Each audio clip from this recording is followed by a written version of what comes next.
हम फ़ोन कर देते तो वो बोलते हैं कि जी आ रहे हैं सफाई करने के लिए, लेकिन अगर हम फ़ोन नहीं करते तो कचरे के ढेर वैसे ही वहाँ पर लग जाते हैं। तो इस पहले भी चेयरमैन यहाँ पे बने, किसी ने काम ही नहीं किया। इस बार हम दिल से लगन से काम करें। शहर गड्ढे पड़े हुए हैं गलियों में और नगर परिषद जो है अपनी तरफ से अपनी कोई भूमिका नहीं निभा रही है। जो सारे शहर में खड्डे पड़ रहे हैं, वो जो गैस पाइप सरकार डाल रही है, वो हमने टेंडर नहीं दिए, सरकार ने टेंडर दिए हैं। वो जगह जगह खड्डे, उन्होंने बड़ी ईमानदारी से काम किया। हम जगह, हमारे ईओ साहब बैठे हैं, एक्शन साहब बैठे हैं। कहा जा रहा है कि ये तो नई गलियां हैं और नई गलियों में खड्डे पड़ रहे हैं और घटिया मटेरियल जो है उसका यूज़ हो रहा है। नई गलियां और वार्डों में बहुत बनी हैं, वहाँ पे कुछ नहीं हुआ।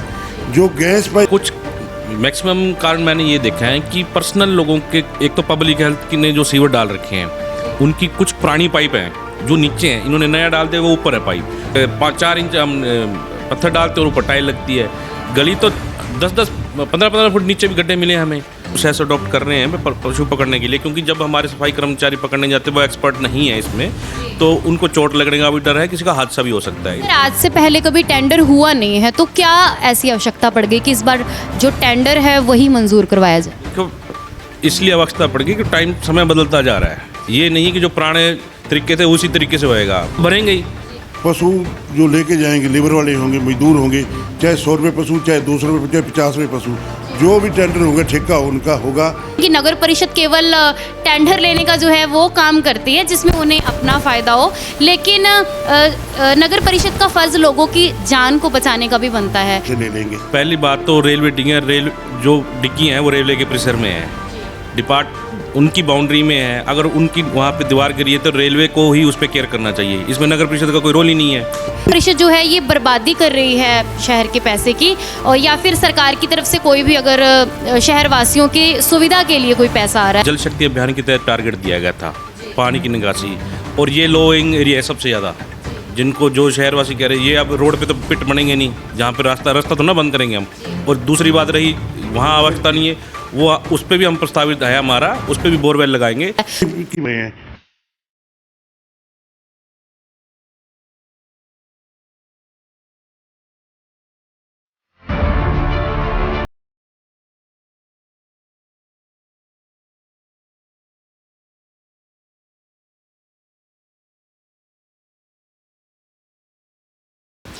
न्यूज़ टाइम लाइव से मैं उर्वशी आप सभी दर्शकों का स्वागत करती हूं। कुछ दिनों से सोशल मीडिया पर आप शहर डवाली में गलियों में जो गड्ढे पड़े हैं उसे लेकर काफ़ी गंभीरता से लोगों को आवाज़ उठाता हुआ आपने देखा होगा, और बहुत सारे लोगों ने हम तक जो है अपने सवाल भी भेजे, और उन्हीं सवालों को लेकर आज हम पहुंचे हैं डवाली की नगर परिषद में, जहां पर हमारे साथ चेयरमैन साहब हैं, ईओ साहब हैं और वाइस चेयरमैन साहब भी हैं। तो ये सारे सवाल जो है आज लोगों ने जो हम तक पहुंचाए, और आज हम वही सवाल जो है यहाँ पर मौजूद हमारे साथ टेकचंद साहब जो हैं, ईओ साहब हैं, उन सभी से करेंगे और उनसे जवाबदेही मांगेंगे, क्योंकि लगातार बार बार आवाज़ उठाई जा रही है और अभी तक कोई भी यहाँ से जो है जवाब लोगों तक नहीं पहुँचा। तो इसका जिम्मा इस बार हमने उठाया कि ये जो जवाब है हम आप तक लेकर आएँ, क्योंकि केवल एक पक्ष को सुनना ही वाजिब नहीं होता, दोनों पक्षों की जानकारी हमें होनी चाहिए। क्योंकि ये शहरवासी जो हैं वो अगर अपने कर्तव्य व निष्ठा के साथ शहर के लिए आवाज़ उठाना जानते हैं तो उन्हें निष्पक्ष तौर पर फैसला करने का भी अधिकार है। तो इस वक्त हमारे साथ टेकचंद साहब हैं, उनसे बातचीत कर लेते हैं। सर, जिस तरह से वार्ड नंबर 8, वार्ड नंबर 21 को लेकर सोशल मीडिया पर काफ़ी पोस्टें डली हैं, लोगों की तरफ से जो है ये कहा जा रहा है कि गड्ढे पड़े हुए हैं गलियों में और नगर परिषद जो है अपनी तरफ से अपनी कोई भूमिका नहीं निभा रही है, तो अभी तक कोई जवाब आपकी तरफ से क्यों नहीं दिया गया, और क्या लगता है किन कारण की वजह से जो है वो गड्ढे वहाँ पर पड़े हैं? धन्यवाद जी। ऐसे जवाब तो हम कई बार दे चुके हैं। जो सारे शहर में खड्डे पड़ रहे हैं, वो जो गैस पाइप सरकार डाल रही है, वो हमने टेंडर नहीं दिए, सरकार ने टेंडर दिए हैं। वो जगह जगह खड्डे पड़ रहे हैं। वो जो खड्डे जब उसको अपनी मशीन से चलाते हैं तो जगह पोली हो जाती, थोथी जगह हो जाती है, और जो आगे जाके ना काफ़ी लंबाई ले लेती है, और उससे ज़मीन जो है धरती में जो धंस जाती है, ज़मीन में धंस जाती है, और वहाँ पे खड्डे बन जाते हैं। कई जगह पर ना पुरानी जो कुएँ थी, जो लैट्रिन थी, उनके जो कुएँ डूंगी थी, कई तो जब उसके भी असर हुआ है। वो जब मशीन से चलाते थे ना वो उसको सुराख उसमें हो जाता था और जो उसका पानी है वो अंदर चला जाता है, जिससे वहाँ पे खड्डा हो जाता है। इसमें नगर परिषद का कोई कसूर नहीं है। जहाँ कई वार्ड में पुरानी गलियाँ भी हैं जो धंस गई हैं, वो भी गलियाँ बनी नहीं हैं। ठीक है, हमारे पर इल्ज़ाम लगा रहे हैं, वो बिल्कुल नराधार है, बेबुनियादी है। हमने, हमारे जो ठेकेदार है, हमने बड़े ईमानदारी से काम किया है। हम जगह, हमारे ईओ साहब बैठे हैं, एक्शन साहब बैठे हैं, जेई साहब बैठे हैं। हम जाके जो भी काम शुरू होता है, गलियाँ शुरू होती हैं, हम जाके वहाँ पर उसकी चेकिंग भी करते हैं और तसल्ली भी अपने जो वार्डवासी हैं उनको तसल्ली भी करा के आते हैं। इसमें नगर परिषद का कोई दोष नहीं है। सर, कहा जा रहा है कि ये गलियां जो है वो नई बनी हुई हैं और नई गलियों में, क्योंकि जिस तरह से सोशल मीडिया पर जो भी किसी भी पिक्चर के ऊपर कुछ भी लिखकर डाला जा रहा है, तो उसमें कहा जा रहा है कि ये तो नई गलियां हैं और नई गलियों में खड्डे पड़ रहे हैं और घटिया मटेरियल जो है उसका यूज़ हो रहा है। नई गलियाँ और वार्डों में बहुत बनी हैं, वहाँ पे कुछ नहीं हुआ। जो गैस पाइप की वजह से है, जो है ना, ये उसी वजह से हुई है। बाकी सारे शहर में देख लो, सारे शहर में गलियाँ बन रही हैं। सिर्फ 2-3 वार्डों में शिकायत आ रही है, वहाँ पे गैस पाइप डल रही है, उसी की वजह से हो रहा है। तो सर, इस पर कोई कार्यवाही जो है नगर परिषद की ओर से, या क्योंकि गैस पाइप जो है एक निजी कंपनी की ओर से डाली जा रही है, तो उस पर नगर परिषद की ओर से क्या अपनी जो है प्रक्रिया जो है वो आगे की गई है? इसमें देखिए, जो ये गुजरात गैस पाइपलाइन थी, जिसने यहाँ पे जो पाइप डाल रही है, उसको हमने नोटिस जारी कर दिया है कि जो भी वो ड्रिलिंग से पाइप डाल रहे हैं, वो ड्रिलिंग ना करके प्रॉपर जो हमारे से उन्होंने परमिशन ली है रोड कट की, उस हिसाब से डालें। क्योंकि जब वो ड्रिल करते हैं तो नीचे से कुछ कुइयाँ हैं प्राइवेट, और कुछ पाइप की वजह से वो नीचे से कमज़ोर हो जाती है और वो पानी जाते ही वो गली बैठ जाती है। तो उनका काम रुकवा दिया हमने, उसका जवाबदेही बना दी है। उससे हमने लेटर लिख के उस पर जो भी अब लीगल एक्शन होगा हम ले रहे हैं, उनको काम एक बार बंद करवा दिया है। लेकिन उसमें मैं एक ये आपको संज्ञान में लाना चाहूँगा सभी के, कि अकेली गैस पाइपलाइन वजह नहीं है गलियां बैठने का रीज़न। उसमें कुछ मैक्सिमम कारण मैंने ये देखा है कि पर्सनल लोगों के, एक तो पब्लिक हेल्थ की ने जो सीवर डाल रखे हैं, उनकी कुछ पुरानी पाइप हैं जो नीचे हैं, इन्होंने नया डाल दिया, वो ऊपर है पाइप। जब वो ड्रिलिंग करी तो नीचे वाली जो पाइप थी वो टूट गई, जिसकी वजह से वहाँ पानी भर जाता है और वो गली बैठ जाती है। गली का सरफेस तो 1 फुट का ही होता है, ऊपर 5-4 इंच हम पत्थर डालते और ऊपर टाइल लगती है। गली तो 10-10, 15-15 फुट नीचे भी गड्ढे मिले हमें, तो वहाँ तो हमने नगर परिषद ने कोई नहीं गली बनाई। तो इसका कारण तो आप खुद ही पता लगा सकते हो कि गली बैठने का रीज़न गली सही बनाना, गलत बनाना नहीं था। वो जो कुइयाँ थी पुरानियाँ या गड्ढे थे या जहाँ लीकेज थी, उसकी वजह से गलियाँ बैठी हैं, जिसमें ना कि नगर परिषद का कोई उसमें रोल है। अगर उसके बाद जब हम अगर उसमें गड्ढे भरवाने जाते हैं, अगर हम मिट्टी डलवा रहे हैं तो कहते हैं लीपा पोती करने आगे। अरे लीपा पोती क्या करने आगे? जब अब गड्ढा भरा हुआ है तो उसको भरेंगे ही, मिट्टी से भरेंगे, जो भी मटेरियल वेस्ट मटेरियल होगा उससे भरेंगे। तो मैं इसमें आपकी नुकसान हो रहा है, वो हमारे संज्ञान में आ गया है। उस पर जो भी हम लीगल एक्शन है वो ले रहे हैं। गैस पाइपलाइन वाले को भी हमने नोटिस करके बुला लिया है उसको, और जो भी ये गड्ढे भर रहे हैं उनके मैंने एसडीओ की और जेई की ड्यूटी लगा दी है। पूरे सर्वे, शहर का सर्वे करवा कर टोटल असेसमेंट बना के, अगर जो भी उसकी बिल बनेगा या जो भी उसकी होगी, हम जो भी लीगल एक्शन होएगा वो पाइपलाइन, गैस पाइपलाइन पर डालेंगे, और जो भी गड्ढे हो रहे हैं उसको हम ठीक करवाएंगे। परिषद चुनाव होने थे उस वक्त सभी की तरफ से अपने मैनिफेस्टो में, और आपकी तरफ से भी अपने मैनिफेस्टो में ये चीज़ कही गई थी कि शहर के जो आवारा पशु हैं उनकी समस्या को हल कर दिया जाएगा। लेकिन अभी कुछ ही एक हफ्ता पहले ही, 1 हफ्ते के अंदर अंदर जो 4 पशु हैं वो रेलवे ट्रैक की चपेट में आकर, जो है रेल की चपेट में आकर वो मर चुके।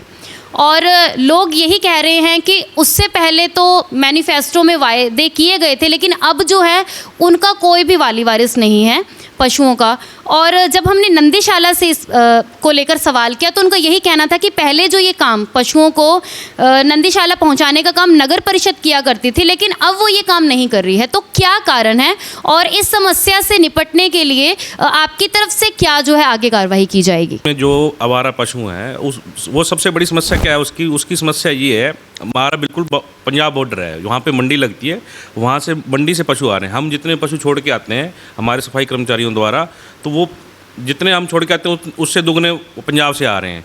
तो उसके लिए हमने टेंडर का भी प्रोसेस अडॉप्ट कर रहे हैं पशु पकड़ने के लिए, क्योंकि जब हमारे सफाई कर्मचारी पकड़ने जाते हैं वो एक्सपर्ट नहीं है इसमें, तो उनको चोट लगने का भी डर है, किसी का हादसा भी हो सकता है। आज से पहले कभी टेंडर हुआ नहीं है, तो क्या ऐसी आवश्यकता पड़ गई कि इस बार जो टेंडर है वही मंजूर करवाया जाए? इसलिए अवस्था पड़ गई कि टाइम समय बदलता जा रहा है। ये नहीं है कि जो पुराने तरीके थे उसी तरीके से होएगा। पहले एंड्रॉयड आया, अब आईफोन चल रहा है, उससे पहले लैंडलाइन थे। तो जैसे जैसे समय बढ़ता जा रहा है वैसे वैसे तरीके भी बदलते जा रहे हैं, क्योंकि सभी की अपनी जान की वैल्यू है। हमारे सफाई कर्मचारियों की भी नुकसान हो सकता है, तो उसका जिम्मेवार कौन होएगा? तो इसके लिए हमें रूल चेंज करना पड़ेगा, तरीके भी बदलने पड़ेंगे। तो इसके लिए हम कोशिश कर रहे हैं कि हम टेंडर लगा के करवाएं। तो टेकचंद जी, आप क्या कहना चाहेंगे? क्योंकि लोग जो है बार बार आप ही को लेकर सवाल खड़े कर रहे हैं कि उस टाइम तो कहा गया था कि आवारा पशु जो है उसकी समस्या से लोगों को निजात दिलाई जाएगी। तो टेंडर की जहाँ तक बात, तो आप अपनी तरफ से लोगों को क्या कहना चाहेंगे? हमने कई बार आवारा पशु जो घूम रहे हैं इनको नदीशाला में छोड़ के भी आए थे, और अब भी हमारी पूरी कोशिश रहती है कि हम छोड़ के हैं। किसी कारण जो हमारे पहले मजदूर थे या हमारे जो सफाई कर्मचारी थे, इन्होंने हमें जवाब दे दिया कि हमें तो अपनी जान माल का खतरा है, तो इसको हम नहीं जाएंगे। फिर हमने ईओ साहब से मिलके हमने फिर मीटिंग बुलाई, उसमें हमने टेंडर लगाने की जो प्रतिक्रिया थी हमने उसको शुरू किया। भी जो पशु जो लेके जाएंगे, लेबर वाले होंगे, मजदूर होंगे, चाहे 100 रुपये पशु, चाहे 200 रुपये, चाहे 50 रुपये पशु, जो भी टेंडर होंगे, ठेका उनका होगा, वो अपने आप वहाँ पे छोड़ देंगे और जाके अपने पैसे वसूल हमसे ले लेंगे। सर, इसमें बंदरों को लेकर भी कहीं लोग जो है ये शिकायत कर रहे हैं कि बंदरों ने भी बड़ा उत्पात मचाया है, तो उसे लेकर भी कोई नगर परिषद अपनी तरफ से कोई कार्रवाई कर रही है? बंदरों के पहले टेंडर लगाए थे, काफ़ी संख्या में बंदर पकड़े भी गए थे। उसके बाद हमने बार बार फ़ोन किया, परंतु वो जयपुर की कंपनी, कहाँ की कंपनी है, वो वापस नहीं आए। इस बार हमने फिर दोबारा इसके टेंडर लगवाए हैं। उम्मीद है भी अगले हफ्ते ये भी काम शुरू हो जाएगा, बंदर पकड़ने का भी शुरू हो जाएगा। मतलब अपनी तरफ से नगर परिषद जो है जो भी समस्या आ रही है उस पर नगर परिषद पूरी कोशिश कर रही है। वो नहीं चाहती कि डबल शहर में किसी तरह के कोई नुकसान हो, हानि हो। हमारी पूरी कोशिश रहती है। आगे जो ठेकेदार है वो हम उनसे हर रोज़ फ़ोन से ही बात करते हैं, भी आ जाओ, काफ़ी संख्या में बंदर हो गए, ये नुकसान कर रहे हैं। वो हमें बस मीठी गोली देते हैं, आ जाएंगे कल आएंगे, आ जाएंगे कल आएंगे, परंतु वो आ नहीं रहे।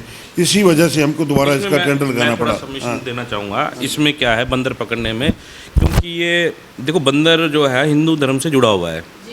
तो अगर हम उस पर कुछ एक्शन लेते हैं या करते हैं तो हिंदू ठेकेदार वहाँ पे कोई नहीं आ रहा है। तो जो अब तक मैंने नॉलेज में है, ये मथुरा के पास कोई गांव है छाता, वहाँ के कोई मुस्लिम ठेकेदार ही हैं जो पकड़ते हैं और कोई भी ठेकेदार पकड़ता नहीं है। तो उन्होंने यूनियन बना रखी है। हम कोई भी पहले तो टेंडर ही नहीं ले रहा था कोई, तो उनको रिक्वेस्ट करी हमने, यहाँ पे समस्या हमारी याद है, कृपया आप टेंडर आप रेट कोट करो, हम आपको पैसे देंगे, आप बंदर पकड़ो। तो उन्होंने एक आया ठेकेदार, उसने बंदर पकड़े भी, लेकिन वो अधूरा काम छोड़ के चला गया। हम उससे कॉन्टैक्ट में डेली कॉन्टैक्ट कर रहे हैं उसे, और अगर वो नहीं करेगा तो हम दोबारा टेंडर लगा के बंदर जरूर पकड़वाएंगे। सर, तीसरा सवाल हमारा ये है कि रेलवे डिग्गी रोड पर जो डिग्गियाँ बनी हुई हैं उसकी दीवार गिर गई, और गली का जो नीचे से बिल्कुल डिग्गी के साथ साथ जो गली बनी हुई है, जो रोड बना हुआ, उसके नीचे से मिट्टी जो है वो थोथी हो गई है। तो लोग यही कह रहे हैं कि नगर परिषद केवल टेंडर लेने का जो है वो काम करती है जिसमें उन्हें अपना फ़ायदा हो, लेकिन नगर परिषद का फ़र्ज़ लोगों की जान को बचाने का भी बनता है। तो बच्चे वहाँ से गुजरते हैं, काफ़ी समस्या आ सकती है। तो अभी तक उन्होंने उस पर कोई साइन बोर्ड या ऐसा कुछ क्यों नहीं लगाया ताकि कोई दुर्घटना होने से टल जाए? पहली बात तो रेलवे जो डिग्गी हैं वो रेलवे के परिसर में है, उनकी बाउंड्री में है। अगर उनकी वहाँ पे दीवार गिरी है तो रेलवे को ही उस पर केयर करना चाहिए। इसमें नगर परिषद का कोई रोल ही नहीं है। उल्टा हमारा तो नुकसान कर रहे हैं रेलवे वाले। अगर ये क्वेश्चन पूछना चाहिए तो आप रेलवे से पूछें भी, आपके ये नीचे से डिग्गियों से मिट्टी निकल गई है तो आप इस पर बैरिकेटिंग करें या उसका मिट्टी डलवाएं वहाँ पे। बाकी रही बात नगर परिषद की, आम जन को कोई समस्या ना आए तो हम फिर भी उस पर बैरिकेटिंग करवा रहे हैं। तो टेकचंद जी, लोग भी क्योंकि बारिश जिस तरह से कल हुई थी, आज भी जैसे आसार लग रहे हैं, तो कब तक जो है वहाँ पे बैरिकेडिंग या आपकी तरफ से फ़र्ज़ जो है निभाया जाएगा शहरवासियों के लिए? क्योंकि लोग भी इस चीज़ का इंतज़ार करते हैं, क्योंकि पहले चेयरमैन नहीं थे तो उस वजह से जो शहर वो कहीं ना कहीं अपने आप को असहज महसूस करता था, लेकिन अब तो शहर में चेयरमैन है। तो आप आगे क्या जो है इसमें जल्द से जल्द वहाँ पर बैरिकेडिंग या किस तरह से इस समस्या से लोगों को निजात दिलाएंगे? पहले भी चेयरमैन यहाँ पे बने, किसी ने काम ही नहीं किया। इस बार हम दिल से लगन से काम कर रहे हैं शहर में, शहर को विकास पूरा करवा रहे हैं। पर हमारी कोशिश तो यही रहती है कि हम जो है ना हर शहर में कोई भी गली कच्ची ना रहे, सारी गली पक्की जाए, जो रिपेयर होने वाली वो रिपेयर हो जाए। जो बाहरले एरिया है, जो अपने अनप्रूव्ड वाले एरिया है, जो बाहरले पास है, वहाँ पे अगर मिट्टी डालनी पड़े तो मिट्टी भी डालें, अगर सड़कें बननी है तो सड़कें बनवाएंगे, हमारी पूरी कोशिश है। रहेगी बात ये जो है रेलवे डिग्गी की, ठीक है, वो काम तो है, रेलवे का काम है, फिर भी जो है ना उसके उपाय कराएंगे उसके लिए, ताकि किसी जान माल का खतरा ना हो। वहाँ पे कोई ना कोई हम या तो दीवार को सही करवाएंगे, यहाँ पे कोई बैरिकेड लगवाएंगे, या कोई और तरीके से उसको जो है ना रास्ते को बंद करेंगे। सर, शहरवासी ये कह रहे हैं कि जो पानी के चैम्बर, प्रस्तावित जो जगह है वहाँ पर पानी के चैम्बर जो लगाए गए हैं पानी की निकासी को लेकर, तो उनकी आवश्यकता यहाँ पर कम और शहर के बीच ज़्यादा थी, जहाँ पर पानी ज़्यादा जमा होता है। तो नगर परिषद ने पैसा वेस्ट किया है यहाँ पर बनवाकर, जबकि ज़रूरत तो शहर में थी। इसमें पहले ये कह दूँ, ये जल शक्ति अभियान के तहत टारगेट दिया गया था पानी की निकासी, और ये लोइंग एरिया है सबसे ज़्यादा, जिनको जो शहरवासी कह रहे हैं ये अब रोड पे तो पिट बनेंगे नहीं, जहाँ पे रास्ता तो ना बंद करेंगे हम। और दूसरी बात रही, वहाँ आवश्यकता नहीं है, वो उस पर भी हम प्रस्तावित है हमारा, उस पर भी बोरवेल लगाएंगे। बाकी ये जो जहाँ लगाएंगे वो लोअरिंग था, जहाँ पे पानी इकट्ठा होता है, इसलिए यहाँ लगाए गए हैं। ये नहीं है कि यहीं बंद कर दिया हमने, जहाँ भी पानी की रुकने की समस्या होगी वहाँ पे हम जो भी सोल्यूशन होगा उसका करेंगे। सारे शहर में ना हम कम से कम 20 बोरवेल लगाएंगे, जहाँ पे जगह नीची है, पानी खड़ जाता है, पानी आगे जाता नहीं, वहाँ पे हमने जगह डिसाइड भी कर रखी है, जहाँ हमने बोर लगाए। कम से कम 20-25 बोर है जो हम सारे शहर में लगाएंगे, ताकि जो शहर का पानी है वो धरती में समा जाए। सर, इसी बीच फिर एक और शहर के नागरिक होने के नाते एक सवाल है मेरा कि सफाई को लेकर लोग बहुत बात उठा रहे हैं कि सफाई जो है, जैसे अभी नगर परिषद के दूसरी साइड पानी भरा हुआ है, आसपास कचरे के ढेर लगे हुए हैं, वहाँ पर अंडर ब्रिज जो है वहाँ पर भी एक स्थान ऐसा बना है जहाँ पे कचरा है इस वक्त, और सब्जी मंडी की भी जो है प्रॉपर सफाई नहीं हो रही। और मतलब जो लोग हैं वो ये कह रहे हैं कि जब हम फ़ोन कर देते तो वो बोलते हैं कि जी आ रहे हैं सफाई करने के लिए, लेकिन अगर हम फ़ोन नहीं करते तो कचरे के ढेर वैसे ही वहाँ पर लग जाते हैं। तो इस पर आप क्या कहना चाहेंगे? इसमें पहली बात तो मैं ये कहना चाहूँगा, आपके माध्यम से मैं सभी शहरवासियों का अनुरोध करूँगा कि वो कचरा बाहर फेंके ही ना। जब हमारी गाड़ी डोर टू डोर जा रही है आपके पास, आप उसमें सेग्रीगेशन करें और अलग गीला और सूखा कूड़ा अलग अलग रखें, हमारी गाड़ी में उसी में डालें, ताकि कूड़ा बाहर ही ना आए। फिर भी अगर कहीं ऐसी समस्या आ रही है तो उसके लिए हमने एक प्लान तैयार किया है, जिसमें हम कुछ एरिया को टेंडर करेंगे, जिसमें कि सफाई के लिए अलग से टेंडर किया जाएगा। वो हमारा प्रस्ताव चल रहा है, प्रोसेस में है। जैसे ही वो टेंडर हो जाएगा, सफाई पहले हमारे पास 60 कर्मचारी थे, वो आउटसोर्स की ख़त्म हो गई थी उनकी सैंक्शन, इसलिए वो हटने की वजह से कुछ समस्या आई हैं, लेकिन उसका भी हमने टेंडर तैयार कर रहे हैं, वो इस समस्या भी जल्दी निदान कर दिया जाएगा। तो टेक्चंद जी, आप क्या कहना चाहेंगे? ठीक है, सारे हमें शहर का पूरा सहयोग मिल रहा है, और हमें भी उम्मीद है भी हम शहर के जो भी दिखते हैं उनको दूर करेंगे, और शहर हमारा साथ देगा, हम शहर के साथ खड़े हैं। किसी तरह की शहर को कोई तकलीफ नहीं आने देंगे, क्योंकि शहर अपना ही शहर है, और शहर की जिम्मेवारी हमारी बनती है भी हर नागरिक को हम दुखी नहीं देखना, सुखी देखना चाहते हैं। ये हमारी दिली इच्छा है। और हमने उन सभी सवालों के जो है जवाब उनसे लिए हैं, और एक पक्ष के बाद दूसरा पक्ष भी जो है हमने आप सभी के सामने पेश किया है। तो निष्पक्ष तौर पर अब इसका फैसला आप लोगों को करना है, हम अपनी तरफ से कोई भी टिप्पणी नहीं करेंगे। आप लोग इसका फैसला कर सकते हैं कि जो दिखाई दे रहा है और किस तरह से काम जो है वो शहर में हो रहा है, तो इसका फैसला आपको लेना है। आप इसी तरह से सवाल भेजते रहें, अपने जो है सवाल हम तक भेजें, और वो जो सवाल है हम ज़रूर आगे पहुंचाएंगे और उनकी जवाबदेही आप तक होगी। तो इसी तरह की लाइव अपडेट्स के लिए हमारा चैनल न्यूज़ स्ट्रीम लाइव से आप इसी तरह जुड़े रहें। आपके साथ मैं उर्वशी।